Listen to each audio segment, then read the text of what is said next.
Hello friends, இன்றைக்கி என்னுடைய சிம்பிளான சாப்பாடை பார்ப்போமா? சுவையான சாப்பாடும் வேறு. சுட சுட ரைஸ், ஒயிட் ரைஸ். எல்லோரும் சாப்பிட்டாச்சு, எனக்கு ஒண்டி தான் இருக்குது. இந்த பாருங்க, அன்றைக்கி எல்லாருமே சாப்பிட்டாச்சு. இன்றைக்கி நான் எங்கள் ஹஸ்பண்டும் சாப்பிட்டாச்சு. இனிமேல் நான் மட்டும் தான் சாப்பிடணும். எனக்கு மட்டும் தான் சாதம். அதுக்கப்புறம் எனக்கு வந்து 2 வகை சாதம் இருக்குது. தான் கொஞ்சமாக இருக்குது. இந்த ஒயிட் ரைஸும் இருக்குது. அப்புறம் இன்னொரு ஸ்பெஷல் சாதமும் இருக்குது. அதையும் காட்டுறேன் உங்களுக்கு. அப்புறம் சுவையான முள்வாழை குழம்பு. இந்த பாருங்க, பார்க்க என்ன சூப்பராக இருக்கு பாருங்க. முள்வாழை ஒன்றுமே பிய்யாது. ரொம்ப பார்க்க அவ்வளோ அழகாக இருக்குது குழம்பு. செம்ம டேஸ்ட் வேறு. இந்த பாருங்க குழம்பு பாருங்க, செம்ம டேஸ்ட் வேறு. இந்த குழம்புடைய செய்முறையும் கீழே லிங்க்கில் கொடுத்துருக்கேன். கண்டிப்பாக போய் பாருங்கள். எல்லாருமே செஞ்சு இந்த மாதிரி சாப்பிடுங்க.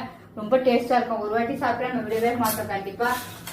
அதுக்கு அடுத்தது அந்த மீன் பொரிச்சிருக்கேன். முள்வாழை மீனையும் பொரிச்சிருக்கேன். என்ன சூப்பராக பொரிச்சிருக்கேன் பாருங்க.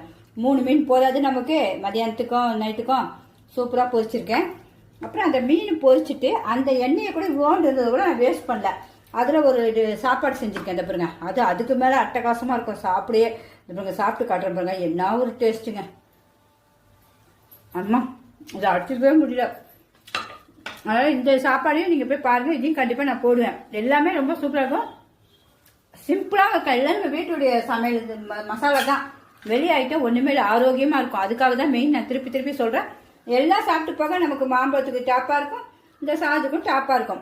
மாம்பழம் ஹெல்த்தியாக ஒன்று போதாது. உங்களுக்கு பிடிச்சிருந்தா கண்டிப்பாக லைக் பண்ணுங்கள். சிம்பா நியூ ஜெட் சேனலுக்கு சப்ஸ்கிரைப் பண்ணுங்கள். ஃப்ரெண்ட்ஸ் அண்ட் ரிலேட்டிவ்ஸ்க்கே கண்டிப்பாக சொல்லுங்கள். பாய், ரொம்ப பசிக்குது, சாப்பிட போகிறேன். ஏன்னா மீனாச்சா விடுவோமா?